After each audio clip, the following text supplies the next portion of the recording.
21 दिसंबर को तेल अवीव का आसमान थर्रा रहा था।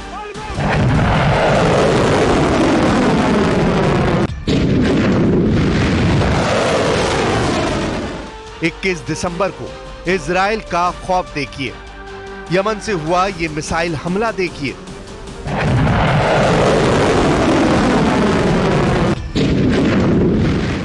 क्योंकि ये मिसाइल अटैक नेतन्याहू बार बार अपनी टीवी स्क्रीन पर देख रहे हैं। नेतन्याहू देखकर हैरान है कि यमन के हूती इतना सटीक हमला कैसे कर सकते हैं। नेतन्याहू बेचैन है कि अगला हमला हुआ तो इजराइल को कैसे बचाएंगे।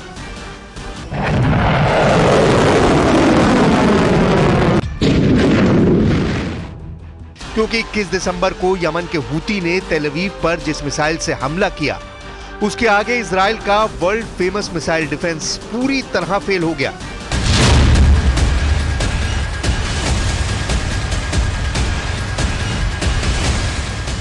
क्योंकि यमन की हाइपरसोनिक मिसाइल तेल अवीव पर ऐसी गिरी कि धमाका व्हाइट हाउस में भी सुना गया।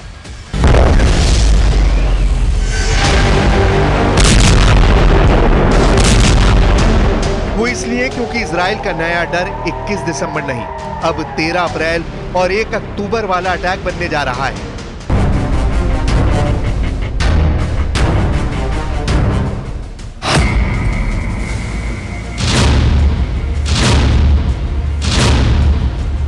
तेरह अप्रैल 2024 को इजराइल पर 300 ड्रोन और मिसाइलों से हमला हुआ था, तो 1 अक्टूबर 2024 को ईरान ने इजराइल पर 200 बैलिस्टिक मिसाइल फायर की थी। अमेरिका और इजराइल का नया डर यह है कि 13 अप्रैल को इजराइल का एयर डिफेंस जूझता हुआ नजर आया। 1 अक्टूबर को इजराइल का एयर डिफेंस पूरी तरह फेल हो गया और अब 21 दिसंबर को जब यमन से सिर्फ एक मिसाइल फायर हुई, उसे भी इजराइल नहीं रोक पाया। डर यह है कि ईरान ने 13 अप्रैल और 1 अक्टूबर को जो हमला किया, उससे सबक लेकर ईरान ने इजराइल के एयर डिफेंस और मिसाइल डिफेंस की पूरी जानकारी यमन के हूती लड़ाकों तक पहुंचा दी।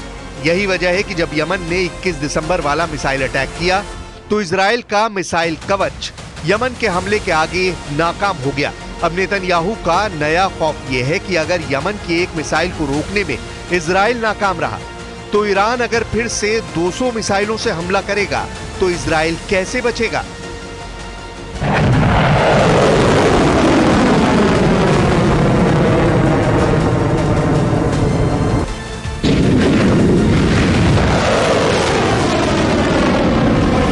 איננו מסירים את עינינו מאיראן שמאיימת להשמיד אותנו, ואנחנו נחושים למנוע מאיראן להשיג נשק גרעיני וגם נשק אחר שיכול לאיים על ערינו ועל יישובינו.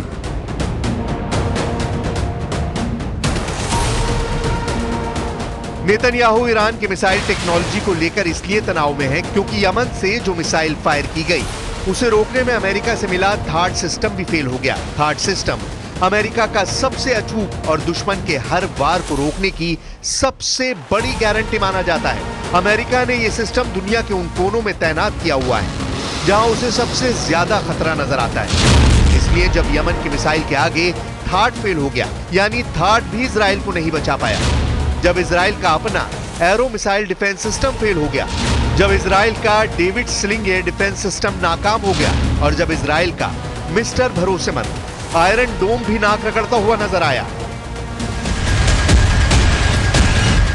डर है कि अगर ईरान ने सैकड़ों मिसाइल फिर से एक साथ फायर की तो दुनिया का कोई भी एयर डिफेंस सिस्टम इजराइल को नहीं बचा पाएगा।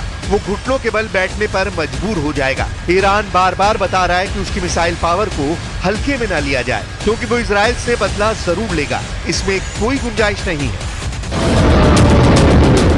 ईरान ऑपरेशन ट्रू प्रॉमिस का तीसरा संस्करण बार बार रिलीज करने का दावा कर रहा है। नेतन्याहू और उनका वॉर कैबिनेट इसी खौफ को लेकर बहुत ज्यादा बेबस नजर आ रहा है। हालांकि ईरान ने भी कह दिया है कि यमन के हूती हो या हिजबुल्लाह, वो उनकी मदद नहीं करता, उनकी अपनी ताकत है जिसके आगे इजराइल हारा हुआ नजर आने लगा है।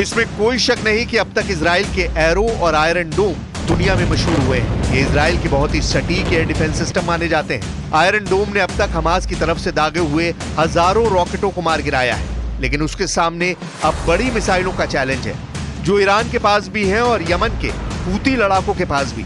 जब से 21 दिसंबर वाले हमले ने इजराइल के मिसाइल डिफेंस को पंचर किया है, ईरान का हौसला भी बढ़ा है और यमन का जोश भी। दोनों के पास बैलिस्टिक मिसाइल है जो इजराइल को अपनी रेंज में रखती है।